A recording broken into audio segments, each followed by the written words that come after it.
Salut à tous, Metz Handball s'est parfaitement repris après ses deux défaites en Ligue des Champions face à ICAST puis à Iceberg. Victoire la semaine dernière contre les Polonaises de Lubin en Ligue des Champions. Et puis ce mercredi contre l'équipe de Dijon en Ligue Butagaz Énergie. Avant le choc de ce samedi du côté de Nantes avec les retrouvailles avec Tamara Horacek. Et puis la nouvelle est tombée malheureusement ce jeudi à 11h. Louise Winter-Burgard quittera Metz Handball à la fin de saison. On est forcément un petit peu déçus. Bienvenue dans Dragon Mag depuis la foire internationale de Metz. Et nous allons balayer l'actualité des Dragons avec la gardienne internationale française de Metz Handball, Camille Depuisé. Salut Camille. Salut. La forme? La forme. Je suis sûr que tu as hâte de retrouver Tamara Horacek et les Neptunes de Nantes pour ce gros choc. Oui, on s'attend à un match très engagé. Il y a aussi Marie-Hélène Sachka, ancienne Messine, dans l'équipe en face et qui est une amie très très proche à moi. Donc voilà, on s'attend à un gros combat et ça fait toujours plaisir de retrouver des filles avec lesquelles on a joué. Donc on a hâte d'être à samedi. On se prépare déjà après le match d'hier. Effectivement, il y a du beau monde vraiment à Nantes. L'une des trois équipes qui joue certainement le titre cette saison. En face de toi, nos deux chroniqueurs, Mathieu Anquinet. Salut mon Mathieu. Salut Arnaud, ça va? Ça va très bien, merci. Et puis lui, il effectue son grand retour. C'est notre Thibon Pigeon national. Salut Thibaut. Salut Arnaud, salut à tous. La forme? Toujours aussi. Toujours, même si tu as un peu perdu ta voix mercredi soir. Un petit peu, mais... Parce qu'il faut donner encore plus de voix au complexe Saint-Symphorien. Ouais, mais c'était pas mal, j'ai trouvé, c'était bien niveau ambiance. Ouais. Et bien justement, on va balayer l'actualité de Metz Handball. C'est la première mi-temps.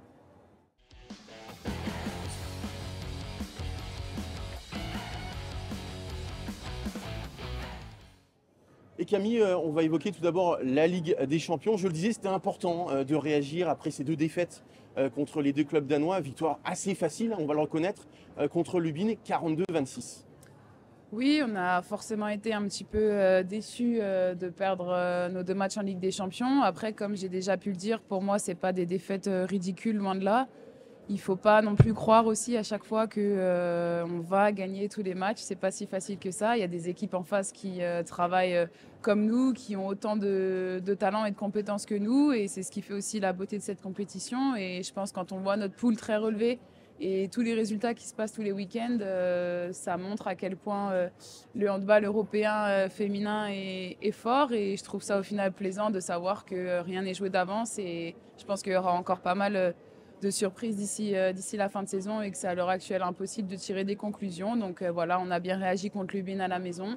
On savait que c'était un match que normalement on devait gagner et on avait à cœur de l'aborder avec la manière et devant notre public. Donc ça a été chose faite. Donc on se concentre sur la suite. Tu l'as dit, victoire avec la manière, avec une première mi-temps de très très belle facture.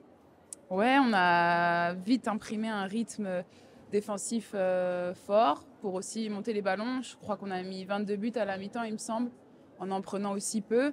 C'est toujours compliqué contre ces équipes-là parce que c'est des équipes qui jouent sur un rythme différent d'une autre et qui ont aussi des qualités autres avec des joueuses qui individuellement sont aussi toutes capables de faire de belles choses. Elles nous ont mis en difficulté sur plusieurs actions. Donc c'est aussi dans ces matchs-là qu'on voit qu'il y a beaucoup de petits détails encore à régler et qu'il faut justement...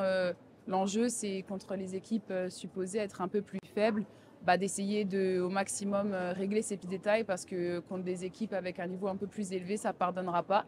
Donc voilà, on va travailler. La saison, elle est encore longue, mais ça fait plaisir d'avoir repris des points en Ligue des Champions. Alors Thibaut, c'est vrai que sur ce match, ça a été une victoire très collective. 9 buts pour Chloé Valentini, 7 pour Christina Jorgensen, 6 pour Sarah Bouktit. Mais on a retrouvé, c'est vrai, l'armada, en tout cas Metz Handball sur ce match. Oui, c'est ce qui était plus ou moins attendu, comme l'a dit Camille, après les deux revers face aux deux équipes danoises. Ce qui est bien aussi sur ce match, c'est que le coach a pu faire beaucoup tourner. Il y a eu du temps de jeu pour toutes les joueuses. Donc il y a la victoire en plus. C'est ce qu'expliquait aussi le coach en conférence de presse après le match. Il y a encore, quand on lui posait la question sur le nombre de buts encaissés, il disait oui, il y a un nombre de buts qui est encore important encaissé, mais il a pu faire des rotations, il a pu faire tourner. C'est un peu le revers de la médaille, mais d'un autre côté, c'est super positif que tout le monde ait pu prendre part à la rencontre. Alors Mathieu, c'est vrai qu'on parle souvent qu'il y a des jeunes joueuses qui découvrent la Ligue des Champions. On pense notamment à Lucie Granier ou Jazz Chambertin. C'est sans doute le meilleur match en Ligue des Champions de Jazz Chambertin. Oui, alors Jazz, elle grappille de plus en plus de temps de jeu, donc forcément, elle commence à évoluer au sein du collectif, elle réussit à faire de plus en plus de choses. Il faut ces choses-là les mettre à l'aise, les mettre en confiance en début de saison. Alors certes, il y a eu des défaites, ça met un petit coup au moral, mais dans le jeu, dans le collectif, eh bien, ça continue à travailler, ça continue à évoluer. Et ces choses-là, elles ont encore plein de choses à nous montrer. Et c'est aussi ce qui est intéressant dans cette Ligue des Champions qui est très relevée, comme l'a dit Camille. Moi, il y a des matchs tous les week-ends sur lesquels je suis hypé, que j'ai envie de regarder, que j'ai envie d'analyser. Et ben, c'est ce qui va faire qu'en fin de saison, bah, toutes les équipes vont être très compétitives, y compris mes handball, puisque eh bien, il faut se mettre au diapason de ce qui se passe ailleurs en Europe. Et ces joueuses-là, eh bien sûr, elles ont de très belles choses à prouver. Alors je l'ai dit, Jazz et Lucie que tu connais bien, puisqu'elles sont tes coéquipières, mais avant tout, elles étaient internationales françaises. Elles découvrent la Ligue des Champions. Toi, tu l'as découvert l'an dernier. C'est vraiment différent de toutes les autres compétitions. C'est le haut du panier, donc toutes les équipes contre lesquelles on joue, on sait que ce sont les meilleures équipes de leur championnat respectif. Donc forcément, il faut encore monter d'un cran son niveau d'exigence, le niveau d'intensité, la vitesse du jeu, pour ma part, la puissance des tirs.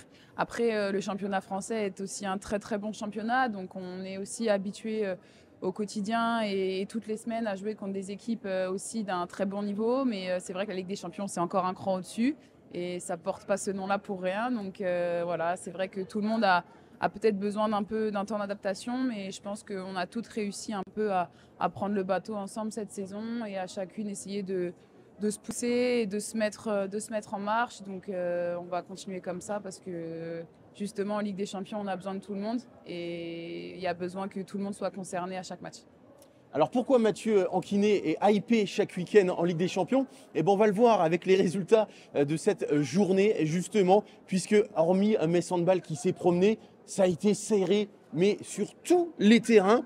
On le voit, Ferencváros, Rapid Bucarest, 24 partout. Victoire d'un but d'Esbjerg à Vipers Christiansen et d'Icast à domicile contre Krim Ljubljana. Justement, on va revenir très rapidement sur ces matchs. Je vais vous proposer les fins de match justement de ces trois rencontres. On va commencer par FTC Rapid Bucarest, 24 partout, avec le but de l'égalisation de Jan Jusevic à 2-3 minutes de la fin. Et puis lors des 3 dernières minutes, il n'y a pas eu de but entre les deux formations. Donc match nul finalement entre le FTC et le Rapid Bucarest des sœurs Canor. Thibaut, c'est compliqué en ce début de saison pour FTC. Oui, surtout quand on se rappelle que c'est quand même l'équipe finaliste de la Ligue des Champions. Cette place l'année dernière en finale, elle ne l'avait pas usurpée, bien au contraire, et on est bien placé pour le savoir. Donc oui, assez surprenant ce début de saison, c'est vrai. À voir comment, si ça a la courbe inverse. On se rappelle la saison dernière par exemple de Bietigheim qui avait fait un excellent début de saison avec des champions et puis à partir de la trêve c'était complètement écroulé. À voir si cette année ça peut pas être la courbe inverse pour FTC. C'était déjà le cas l'année dernière pour FTC qui avait fait une mauvaise phase de groupe et qui après s'était redressé. Et là, avec le fait que le coach ait été limogé, ça peut changer peut-être des choses. C'est une équipe qui va se reposer aussi sur son ancien coach adjoint pour le temps à venir. Donc à voir comment ça se redresse. Mais c'est une équipe qui va certainement essayer de montrer autre chose dans les prochaines semaines. Alors est-ce que le Bietigheim de cette saison est Icast? En tout cas, Icast réalise un début de poule tout simplement exceptionnel. Victoire donc d'un petit but, on va le voir face à Krim Ljubljana avec un but de Jerabkova alors que justement Krim a la première balle pour passer devant. Et puis c'est finalement l'ex-joueuse de Vipers Christiansen qui va inscrire un but quasiment au buzzer. C'est le seul but de la rencontre. Ouais, c'est ça. Est-ce que tu es surprise, Camille, par le bon parcours de cette équipe de Icast? Surprise non, parce que quand on connaît un petit peu le handball féminin, Icast c'est une équipe qui quand même depuis des années dans le championnat danois se bat pour jouer le haut tableau, accroche Odense, accroche Esbjerg. Et l'année dernière, elles ont gagné la coupe d'Europe en perdant aucun match, il me semble, si je ne dis pas de bêtises. Elles ont recruté une clutch player, Jerabkova, qui a énormément de talent, énormément de métier, énormément de malice. Et je pense que c'est aussi ce qu'il faut pour des équipes comme ça qui arrivent dans une nouvelle compétition. La Coupe d'Europe, c'est déjà quelque chose et la Ligue des Champions, c'en est encore une autre. C'est une équipe qui est assez rodée aussi. Ça fait quand même, il n'y a pas eu, il me semble, trop de changements à l'intersaison. Donc c'est toujours aussi plus facile quand il y a de la stabilité de se projeter et de travailler ensemble d'une année à l'autre. Donc voilà, nous, on a vu à nos dépens que c'était une équipe très costaud. Et il y a plein d'équipes aussi costauds en face. Au final, Krim a mené quasiment toute la rencontre. Exactement. Et voilà, les équipes danoises ont du caractère et elles l'ont encore montré. Donc voilà, comme on disait, pareil, la saison c'est long, les poules c'est long. Et après, dans tous les cas, il y a des matchs couperés.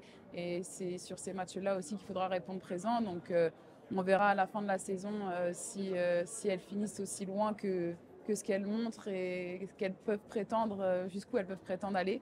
Donc voilà, nous en tout cas, on va aussi faire en sorte de tirer notre épingle du jeu et on sait que rien n'est joué, donc on va se battre.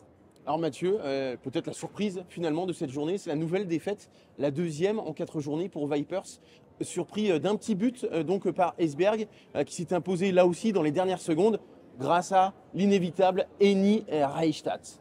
Ouais, Viper, c'est une équipe qui a besoin de s'adapter un petit peu aussi. C'est dur quand on perd, c'est dur quand on gagne aussi. Et cette équipe, elle a tellement gagné ces dernières saisons qu'avec quelques départs, eh bien, il faut qu'elle s'adapte aujourd'hui à un nouveau fonctionnement de jeu.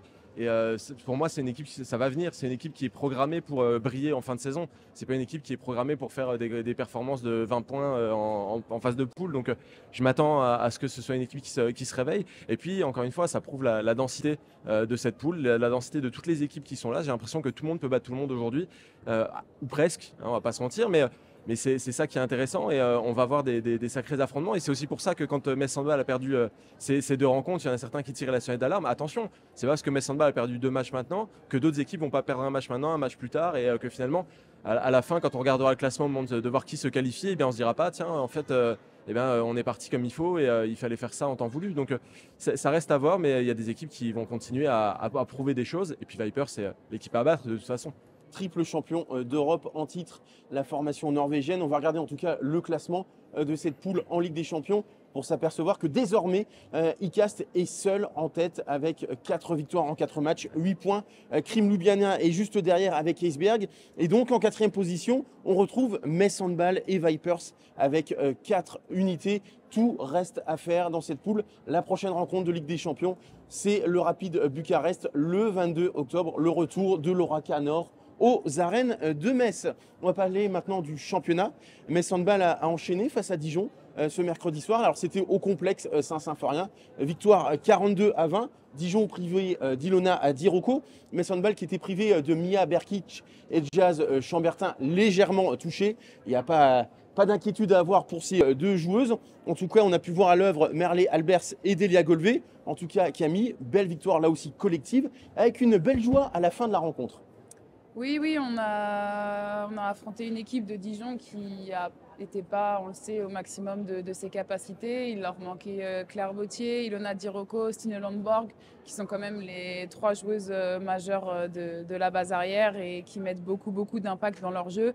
On a eu affaire à une équipe très jeune, mais comme un peu contre Lubin, c'est des matchs qui ne sont pas toujours faciles à aborder et qui peuvent vite tourner dans un sens où ça va être un peu compliqué tout le long de la rencontre. On va devoir s'accrocher parce qu'on ne va pas réussir à imposer notre rythme. Donc voilà, on a réussi pendant les 15 dernières minutes de la première mi-temps à se détacher. Il fallait repartir fort en deuxième.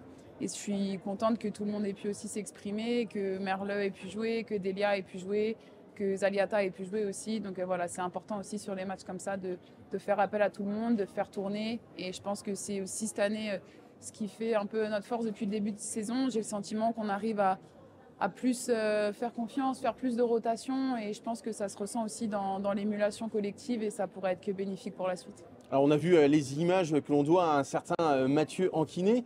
Et justement, Camille, comment tu juges ta performance de ce mercredi soir avec au complexe Saint-Symphorien forcément moins de repères qu'aux arènes? On préfère jouer aux arènes qu'au complexe. Par contre, la bonne surprise pour le coup hier au complexe, c'est qu'il y avait plus de monde que nos matchs précédents. Et ça, franchement, ça faisait plaisir. Une petite ambiance un peu chaudron, même voilà, contre un adversaire qu'on a assez maîtrisé du début à la fin de la rencontre. On sait que en général, le public peut être un peu moins happé par le match, mais au final, tout le monde a répondu présent. Et c'était cool de gagner à la maison, encore une fois. Et je pense que c'est important d'amplifier chacun de ces matchs-là, qu'on gagne de 1 but, 5 buts, 20 buts. C'est pas venu comme ça. Donc voilà, voilà, je sais que c'est l'ADN Metz Handball, mais c'est pas normal de gagner tout le temps. Non, Et surtout avec un tel écart. On te Et voit il faut du justement coup à l'œuvre. en profiter à chaque fois parce que on ne sait pas le week-end d'après si on va encore gagner, si on va encore perdre. Donc il faut amplifier ces moments de joie collective et puis s'en servir pour la suite. Et puis tu retrouvais une joueuse que tu connais bien en face dans les cages, c'est Christy Zimmermann, que tu as côtoyée du côté de Bourg-de-Péage. Et qui a fait un bon match aussi. Christy qui a très bien joué. Bah, après, Dijon, c'est ma ville natale, donc je connais plusieurs personnes là-bas aussi. Donc c'est toujours sympa de jouer contre des filles avec qui j'étais par exemple au Pôle Espoir quand j'avais 15 ans. Donc voilà, c'est toujours sympa de recroiser sur les terrains les copines. Alors c'est vrai que Thibaut sur ce match, encore une fois, elle nous a éblouis, c'est presque banal, mais non, c'est Sarah Bouktit qui a été très performante dans tous les contacts. Elle a fait un chantier monstre. Elle a fait du Sarah Bouktit. Elle montre encore une fois, j'ai l'impression de me répéter en fait au fil des Dragon Mag, mais elle montre encore une fois qu'elle a la stature internationale, qu'elle a le niveau de l'équipe de France et que c'est une des meilleures joueuses à son poste au monde aujourd'hui. Et donc, pas grand chose de plus à ajouter. Est-ce qu'elle continue à te bluffer? Parce qu'il faut le rappeler, Sarah Bouktit, elle a 20-21 ans, pas plus. Non, elle me bluffe plus. Non, elle me bluffe plus parce que, comme tu dis, elle a 20-21 ans, mais ça fait déjà plusieurs saisons qu'elle passe avec l'effectif de Manu Mayonnaise. Donc, mais le pire, c'est que je pense qu'elle a encore, Camille est peut-être mieux placée que moi pour le dire, mais elle a encore une marge de progression. Et c'est ça, en fait, qui dit que, effectivement, peut-être qu'elle nous bluffera encore à l'avenir. Justement, Camille, peut-être sur Sarah? Oui, bah Sarah, je pense qu'il y a beaucoup de gens qui ont du talent mais qui ne savent pas forcément l'exploiter. Et elle a réussi à trouver la bonne combinaison entre talent, travail, tête pour réussir à exploiter à l'heure actuelle le meilleur de ses capacités. Je pense que forcément quand tu as 21 ans, 23, 24, 25 ans, tu as encore énormément de marge de progression. Et elle en a aussi, elle le sait, et elle travaille pour ça. Et voilà, moi je la vois aussi au quotidien. Donc je vois tous les jours ce que vous voyez tous les week-ends. Et voilà, j'espère qu'elle va vraiment continuer à avancer sur cette voie-là parce qu'elle mérite ce qui lui arrive et je pense qu'elle peut encore passer beaucoup de caps, mais ça arrivera voilà, avec l'âge, avec l'expérience, la maturité et il n'y a que le temps qui lui permettra encore de passer ces petits niveaux. Mathieu, la grande copine de Sarah Bouktit, c'est Emma Jacques. On le sait, elle commence à grappiller du temps de jeu et on retrouve progressivement la joueuse qui a du potentiel, qui fait des différences à plus de 9 mètres. Ouais, c'est pas évident le parcours d'Emma Jacques sur les dernières saisons. On se souvient qu'elle a eu cette grosse blessure, elle s'est fait les croisés justement au complexe Saint-Symphorien et je dois dire que j'y repense à chaque fois que j'y vais et peut-être qu'elle aussi un petit peu. Elle a dû revenir de cette blessure-là qui est complexe. Elle a un jeu qui est particulier, qui est dicté par sa taille et il a fallu se réadapter, retrouver des bons repères, retrouver de la confiance, retrouver la confiance du coach aussi. Et c'est pas évident et ça c'est quelque chose qui se travaille au quotidien. Et Manu Mayonnaise l'a dit à la fin de la rencontre. Il a dit quand elle s'entraîne bien, elle a du temps de jeu. Et quand elle s'entraîne moins bien, elle a moins de temps de jeu. Donc aujourd'hui, manifestement, on est en bonne voie de ce côté-là, puisque match après match, elle a un petit peu plus de temps, un petit peu plus d'entrée. Parfois, c'est juste en attaque, parfois, c'est attaque-défense. Et petit à petit, on va retrouver peut-être les Maja qu'on apercevait avant sa blessure et à qui on prêtait tout le potentiel du monde et le meilleur avenir, même jusqu'en équipe de France. Donc pourquoi pas, il faut y croire et il faut lui laisser le temps de retrouver tout ça. Manifestement, c'est en bonne voie. Comme très souvent, tu me lances en profondeur puisque tu as parlé d'Emmanuel Mayonnaise. Une fois n'est pas coutume, on va le dire, il était plus que satisfait après la victoire face à Dijon. On l'écoute. On a bien évidemment un adversaire qui aspire à tenir longtemps et qui, sur 10 minutes, est capable de poser des problèmes à n'importe qui. On aurait eu Dijon-Gahors, le match commence à 0-0 et derrière, charge à l'équipe présupposée la plus forte de faire la différence. Il y a eu 10 minutes où en plus les problématiques posées n'auraient à ce moment-là pas dû nous inquiéter autant, mais en tout cas elles ont connu la réussite parfaite sur ce début de match-là et nous on était peut-être un petit peu timorés. Par contre effectivement j'ai aimé le match, voilà, j'ai aimé les rentrantes, j'ai aimé celles qui ont joué, j'ai aimé l'état d'esprit avec lequel on a joué, j'ai aimé le but de Merleux à la fin du match. Bref, il y a plein de motifs de satisfaction, pas de bobos supplémentaires. Prêt, je le crois, je l'espère, à jouer le match de samedi. Ça fait plaisir d'entendre en tout cas Emmanuel Mayonade satisfait donc après cette rencontre. On va voir les résultats de cette 6e journée de Ligue Butagaz Énergie avec la très belle victoire de Brest, le rival numéro 1 des Dragons à Paris 92, victoire 33-31. Parmi les résultats significatifs, la victoire de Nice à Strasbourg à Renheim, belle performance des joueuses de Clément Alcacer, et puis Nantes, le futur adversaire de Metz Handball qui s'est donc imposé 38-20 face à Stella Saint-Maur. Maintenant, le classement, il ne change pas beaucoup journée après journée, toujours en trompe-l'œil. Metz Handball qui est largement en tête avec 18 points, 2 points d'avance sur Nantes qui a perdu une fois et 3 sur Brest qui compte donc ce fameux match en retard face à Mérignac. On va regarder maintenant l'agenda parce que ça se bouscule. La prochaine journée de Ligue Butagaz Énergie a lieu dès ce samedi. Alors avec des horaires un petit peu de tous les côtés. 17h30 Dijon-Besançon, le derby. C'est dimanche. C'est dimanche. Ah bah voilà, il y a une petite erreur. Nantes-Metz Handball à 18h. Et puis après, il y a pas mal de matchs à 20h30, dont Stella Saint-Maur, Paris 92. Je le disais, mon cher Mathieu, retrouvailles avec Tamara Horacek, Marilène Sachka, Léna Granvaux, mais surtout Tamara Horacek, qui est désormais capitaine des Neptunes. Et oui, certains lui prêtaient peut-être ce rôle à Metz Handball si elle était restée, etc. Finalement, elle l'a conquis au Neptune de Nantes très vite en arrivant. C'est une joueuse dont on connaît toutes les qualités, principalement attirée par la défense. Elle en tire les profits pour aller chercher des très bonnes situations offensives. Elle a un mental, elle a une attitude.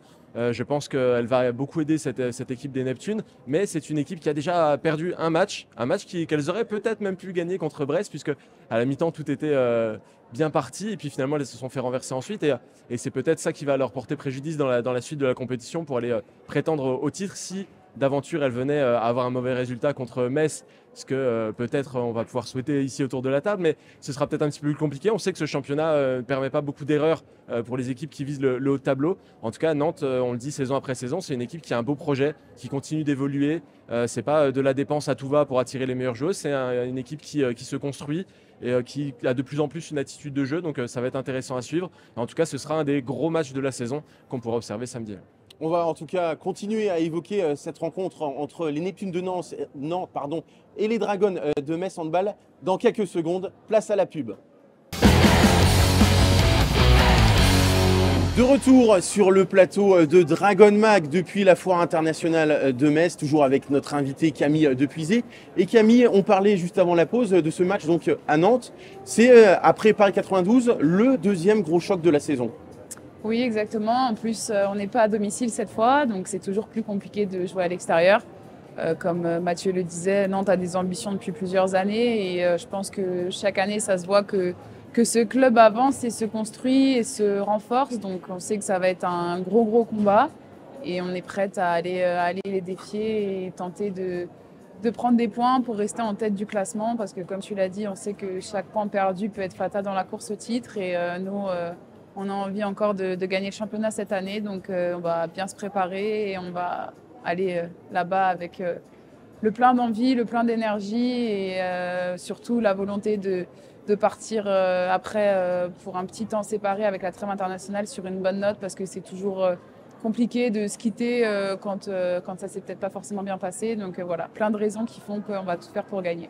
Et bien justement, Emmanuel Mayonade vise le 3 sur 3 juste avant la trêve internationale. On l'écoute à nouveau par rapport à ce match contre les Neptunes de Nantes.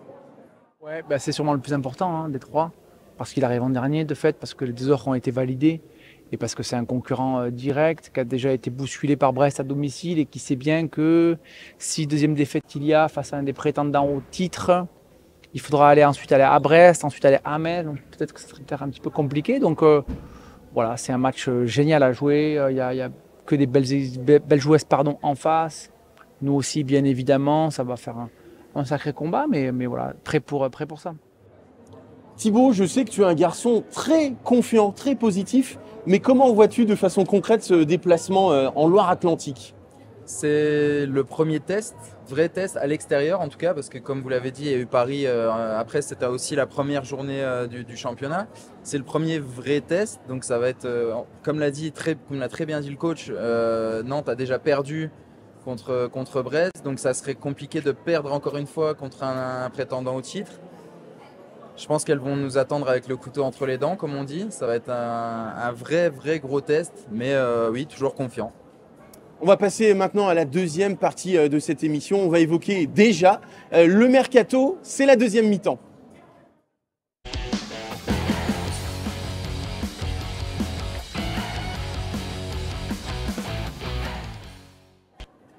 La nouvelle est donc tombée ce jeudi matin comme un crève-cœur. Après 5 ans de bons et loyaux services, la Danoise Louise Winter-Burgard a décidé de quitter Metz Handball à la fin de saison après les Jeux olympiques. Elle nous a accordé une interview exclusive. On l'écoute. Salut Louise. Salut. On avait l'habitude de se voir pour annoncer de très bonnes nouvelles, pour annoncer les prolongations de contrat. Cette année, c'est un petit peu différent puisque tu as décidé de quitter Metz Handball à la fin de la saison. Est-ce que tu peux nous expliquer pourquoi finalement ce choix? Alors, d'abord, c'est encore compliqué d'expliquer en français parce que je suis un peu émotive. Mais j'ai passé des très beaux moments ici et c'était le meilleure période de ma vie. Mais toutes les belles choses doivent aussi avoir une fin. Et oui, 5 ans, c'est déjà beaucoup. J'ai appris beaucoup de choses ici. Et je pense que c'est le bon moment pour partir et commencer des nouvelles aventures. Quand est-ce que tu as pris ta décision finalement de retourner, parce qu'on va le dire, tu retournes au Danemark?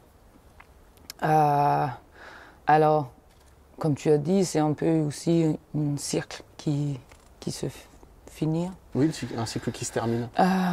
Il y a des Jeux olympiques et après, oui, c'est difficile à dire, mais est-ce que tu peux...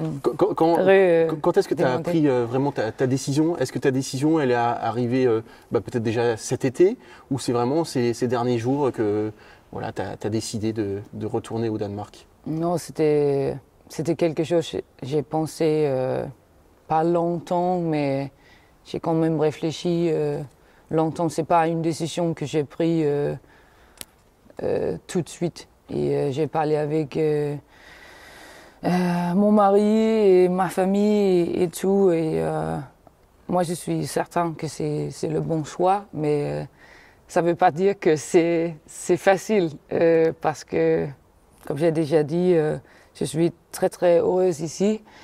Et oui, je suis très reconnaissante que tout ce que j'ai vécu ici. J'ai grandi, j'ai devenu une adulte ici. Et oui, c'est quelque chose d'extraordinaire. La décision donc n'a pas été simple, on l'a compris. Tu retournes à Odense pour une saison. C'est bien ça, le contrat? Non, 3 saisons. 3 saisons à Odense? Oui. Pourquoi Odense? Alors, je pense que... Alors, bien sûr, je ne connais pas le coach très bien, mais mon impression de lui est très bon. Je pense qu'il est un coach très malin et il a gagné la Ligue des Champions 3 fois. Ça, c'est vraiment quelque chose. Alors, ça, pour moi, c'est très important d'avoir un leader. Comme c'était aussi très important pour moi avec Manu ici, que c'est aussi par rapport à lui que je suis restée. Oui.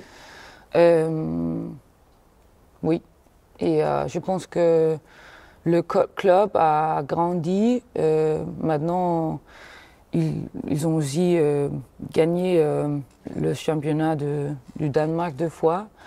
Et ils ont des grandes ambitions encore. Et moi, je ne suis pas finie. J'ai que 30 ans. Et moi, j'ai beaucoup de motivation pour faire encore beaucoup de choses dans ma vie du handball. Je reviens sur ta décision. Dans ta tête, voilà, tu t'es resté aussi parce qu'il y a les Jeux Olympiques. Tu t'es dit c'est mieux de préparer cette échéance, même si le Danemark n'est pas encore qualifié, on te le souhaite évidemment. Mais tu t'es dit rester à Metz jusqu'aux Jeux Olympiques qui ont lieu à Paris, c'est la bonne chose pour moi et après je partirai. C'est un peu ça finalement dans ta tête, ton esprit? Oui, oui.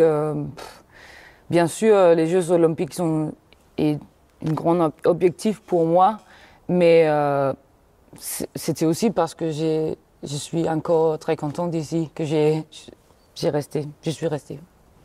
Le fait que justement il y a Christina Jorgensen, Anne Mette Hansen, tu t'es pas dit voilà, j'ai envie de continuer l'aventure avec mes 2 copines? Oui, bien sûr, mais comment je dis? Maintenant, je profite qu'on est tous ensemble et on reste encore ensemble sur l'équipe nationale. Et oui, j'ai passé une très belle année avec Chris l'année dernière et encore maintenant avec Anne-Mette. Mais ouais, je ne peux pas faire mon choix juste parce que j'ai des copines ici. Et oui. Alors, il ne faut pas oublier que tu ne pars pas tout de suite. Hein. Tu non, pars simplement à la fin de saison. On a 8 mois encore pour profiter de toi. Il peut se passer plein de choses. Le meilleur, peut-être encore le titre de champion de France, peut-être la Ligue des Champions. Mais au-delà des résultats sportifs, on rappelle, hein, tu as gagné 2 fois le championnat, 2 fois la Coupe de France. Tu as participé pour la première fois de ta carrière au Final Four. Mais au-delà de ces résultats, est-ce que tu retiens peut-être plus encore, c'est l'aventure humaine à Metz Handball? Oui. Et le truc très important pour moi, c'est toujours la vie quotidienne. Et c'est ça, c'est par rapport à ça, j'ai aussi resté. Je suis restée aussi pendant longtemps parce que moi, j'adore d'être ici dans cette salle, m'entraîner dur avec les filles, avec le staff. Oui, ça c'était toujours le plus important pour moi. Bien sûr, les matchs, des titres et tout. Mais pour moi, chaque jour, de venir ici avec la sourire et faire ce que j'adore de faire chaque jour, c'est magnifique. On a compris qu'avec Emmanuel Mayonade, voilà, il y avait une grosse entente, vous entendez très très bien. Comment il a pris la décision de quitter Metz Handball? Est-ce que ça a été le premier à qui t'as dit que tu partais? Oui, presque, oui. Alors, il était content. Pour moi, je pense qu'il était un peu étonné. Mais oui, on a une belle relation et je pense qu'il comprend, même s'il est peut-être un peu triste. Mais oui, je pense qu'on a le respect pour l'une de l'autre. Et oui, c'est aussi très important pour moi de garder le respect vers le club, vers Manu, vers Thierry et dire alors comment vous voulez annoncer, c'est quand le bon moment et tout. Et parce que oui, j'ai beaucoup de respect pour ce club. C'est pour ça que finalement tu annonces ton départ assez tôt dans la saison. Ça a été fait en collaboration avec le club ou c'était toi aussi qui voulais l'annoncer très tôt pour être libéré peut-être? Oui, je pense que c'est toujours un peu difficile quand tu dois signer un nouveau contrat et l'incertitude. Et pour moi, c'était juste important de... Alors j'ai fait mon choix. Et je suis contente avec Odense. Et comme ça, j'ai juste dit, alors, il faut il faut annoncer. Et oui, ça commence plus tôt chaque année. Et maintenant, j'espère que je vais juste profiter de la fin de la saison. Merci beaucoup, Louise, d'avoir répondu à nos questions. Et puis, je le répète, il reste 8 mois à profiter de toi. Donc, on en profite. Merci à toi. Moi aussi. Camille, c'est vrai que tu connais très bien forcément Louise. On a vu notamment, il n'y a pas longtemps, sur une page Instagram, une photo de toi avec Christina et Louise. C'est vrai que Louise, c'est la grande sœur un petit peu du vestiaire. Louise, c'est la définition, je pense, de la gentillesse et de la bonté. C'est vraiment une fille qui a le cœur sur la main et je pense que sur le terrain, son engagement démontre à quel point elle est entière, que ce soit sur le terrain ou dans sa vie à côté. C'est vrai que elle va manquer, je pense, au championnat de France, au-delà de ses qualités, de son talent, de son engagement sur le terrain. C'est vraiment une fille dans un groupe qui va au combat tout le temps, qui inspire tous les jours à travailler plus, à faire plus, à s'investir. Et voilà, les chemins parfois se séparent. Je pense que 5 ans à Metz, c'est énorme. Il n'y a pas non plus beaucoup de joueuses qui l'ont fait, encore moins des étrangères. Donc voilà, je me dis que plutôt que de pleurer son départ, il faudra être content d'avoir pu l'avoir à vos côtés pendant toutes ces années-là, parce que je pense que vraiment, elle aura marqué le club. Et en tout cas, moi, de passer 2 ans avec elle, ça aura été vraiment du bonheur. Je me dis que c'est peut-être pas plus mal et je pense que pour elle, c'est bien que ce soit annoncé assez tôt. Comme ça, voilà, ça permet souvent aussi de se libérer d'un poids et de continuer la saison de manière plus détachée, plus libre et surtout du coup avec juste l'envie de prendre que du positif sans avoir le cerveau trop préoccupé, parce que ces périodes de mercato, c'est toujours un peu compliqué à gérer. Et dans tous les cas, ça ne changera en rien l'engagement qu'elle aura pour le maillot de Metz Handball. Ça, j'en doute pas une seconde ni un tiers de seconde. Et je pense que personne ici ne doit et ne peut remettre ça en question. Donc voilà, je sais qu'elle a fait le meilleur choix pour elle si c'est son choix et je lui souhaite vraiment le meilleur. C'est vrai que Louise Winter-Burgard, c'est le professionnalisme vraiment jusqu'au bout des ongles. Et on a quand même, messieurs, 8 mois encore pour profiter, entre guillemets, de Louise Winter-Burgard. Malgré tout, je vais vous poser une question, puisque c'est l'heure du débat.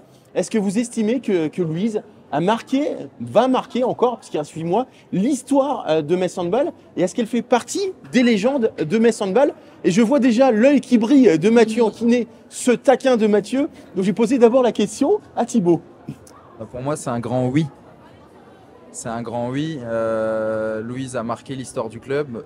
Même si ça s'arrêtait là aujourd'hui, même si elle était partie l'été dernier, elle aurait marqué l'histoire du club à partir du moment déjà où elle a fait partie des deux épopées qui ont mené aux 2 Final Four. Je crois qu'elle n'était pas en 2019. Elle est arrivée juste après. Elle est arrivée juste après, ouais. Pour moi. Bon, alors, la seule médaille européenne gagnée au Final Four. Oh, il a bien rebondi. Je rebondis bien. Après, outre le fait, Camille l'a très bien dit, elle a fait un très bon portrait, il n'y a rien à ajouter, la bonté incarnée, la gentillesse, elle a toujours un geste, toujours un mot gentil, vraiment c'est une fille qui est adorable, en plus d'être une professionnelle incroyable. Elle a, au cours de ces 5 saisons, tu disais, Arnaud jouait le rôle de grande sœur, on voit qu'elle a vraiment mené toutes les filles derrière elle, c'est une vraie meneuse. Et oui, elle est au tableau d'honneur de Metz Handball, peut-être même pas loin d'être tout en haut avec Nina Canto, avec ces joueuses-là. Voilà, en tout cas, elle va beaucoup nous manquer. Je pense que M. Anquinet va beaucoup nuancer. Je vais nuancer et j'ai pas envie de dire quoi que ce soit de négatif sur Louise Burgard. Bien sûr, le public l'adore, elle adore le public, elle adore le maillot messin, etc. Mais pour rentrer dans la légende de Metz Handball, pour moi, il y a un statut qui est à part. Effectivement, elle est rentrée dans le cœur de tout le monde, etc. Mais dans la légende, c'est encore autre chose. Metz Handball, c'est un club qui a une richesse de réussite, de trophées, de palmarès qui est énorme. Il y a tellement de joueuses qui ont fait 3 trophées, 4 trophées, 5 trophées avec Metz Handball que c'est difficile de dire telle ou telle joueuse peut rentrer ou non dans la légende de Metz Handball. Louise Burgard, elle rentre dans l'histoire de Metz Handball dans le sens où effectivement elle a fait partie de cette épopée qui a remporté une médaille européenne, elle fait partie de l'équipe qui a gagné ce 25e titre, cette 10e Coupe de France. Ce sont des dates importantes et dans ce sens elle rentre dans l'histoire. Par contre, pour rentrer dans la légende, pour moi il y a un cap encore supplémentaire qui est un club peut-être très select. T'es en basket, tu rentres pas, où il faut vraiment avoir remporté des choses Hall of Fame extrêmement de Metz importantes. Handball, quoi. Mais il lui reste, on l'a dit, encore quelques mois pour ça. Et si Metz Handball d'aventure réussit une nouvelle fois à aller chercher un nouveau titre, une nouvelle coupe et pourquoi pas une belle épopée européenne. Là, on pourra peut-être discuter en fin de saison. Mais pour l'instant, pour moi, il y a ce petit cap en plus où il y a très peu de joueuses qu'on peut intégrer dans la légende vraiment de Je vois que Camille trépigne. Moi, je veux juste ajouter un truc, c'est que étant donné qu'on va gagner la Ligue des Champions cette saison, bah, pour le coup, elle va vraiment rentrer dans la légende. Avant de donner peut-être la parole à Camille, qui va peut-être réagir au propos de Thibaut, tu sais très bien que Mathieu, j'allais te contrer par rapport à tes propos. Alors pour moi, effectivement, je pense que Louise Winter-Burgard fait partie de la légende de Metz Handball. Pourquoi? Qu'est-ce qu'une légende de Metz Handball? C'est une joueuse qui a apporté énormément sportivement, 2 titres de championne de France, des Coupes de France, le meilleur résultat en Ligue des Champions, et puis il y a tout ce qu'elle a apporté aussi autour, c'est-à-dire sa gentillesse, son professionnalisme. Et elle a permis aussi à Metz Handball de changer de dimension, puisque c'est elle qui a permis à Christina Jorgensen et à Nemete Hansen de venir à Metz Handball. Donc pour moi, effectivement, rien que pour ça, elle fait partie de la légende de Metz Handball. Mais je suis certain que je n'arriverai pas à te faire changer d'avis. Camille. J'accepte vos arguments. Camille, vas-y, détruis-moi, on y va. Non, je vais pas me permettre de détruire. Après, du coup, dans tes propos, je trouve, assimile le fait d'être une légende à un nombre d'années ou un chiffre ou un nombre de titres, de médailles. Sauf que je pense que le sport de haut niveau, c'est pas que ça, et c'est bien plus. Parce que du coup, ça veut dire que, par exemple, pour toi, tu vois, par exemple, Bruna, qui a passé que 2 ans au club, t'as pas autant marqué ou plus marqué que des filles qui en ont passé 5-6, je pense que si. Pour moi, c'est bien plus fort que ça. C'est ce que tous les jours, au quotidien, t'apportes aux gens autour de toi. Comme l'a dit Arnaud, à quel point t'aides à faire grandir le club et à quel point tu marques les gens. Et pour moi, ça se résume pas à un nombre d'années ou à un nombre de titres remportés. Combien de sportifs et de sportives sont les meilleurs dans leur domaine mais n'ont jamais remporté quoi que ce soit. Il y en a aussi beaucoup, alors que pour autant, ils vont toi te marquer. Donc voilà, moi, Louise, au-delà bien sûr du fait que ce soit une de mes amies, une fille que j'apprécie, c'est, je pense, en toute vraiment honnêteté mes propos, et c'est pas du tout biaisé par mes sentiments amicaux, mais pour moi, c'est vraiment une fille qui a tout ce qu'une sportive et un sportif de haut niveau doit avoir. Et en tout cas, pour moi, la réponse est oui. En tout cas, ça a été un débat plutôt animé. Merci Mathieu d'avoir osé en tout cas dire non. Et c'est important, effectivement. En tout cas, on a encore plein de questions à te poser, Camille. On passe immédiatement à la dernière partie de cette émission. C'est la conférence de presse.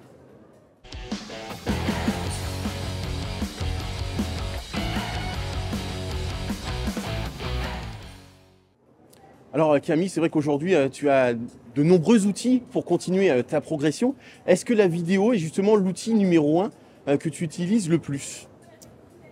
L'outil que j'utilise le plus, je sais pas, mais c'est vrai que à notre échelle, c'est devenu quelque chose d'indispensable dans la préparation des matchs, dans l'analyse collective qu'on fait entre nous. On en fait beaucoup aussi. On a vidéo avant chaque entraînement pour préparer le match du week-end, trouver les meilleures solutions, les meilleures, on va dire, parades pour contrer l'adversaire. Et à mon poste, c'est vrai que ça va tellement vite, ça tire tellement fort que c'est toujours plus facile d'aborder un match avec des éléments dans sa poche où on se dit ah bah là, elle a peut-être cette préférence de tir dans cette situation, dans cette situation.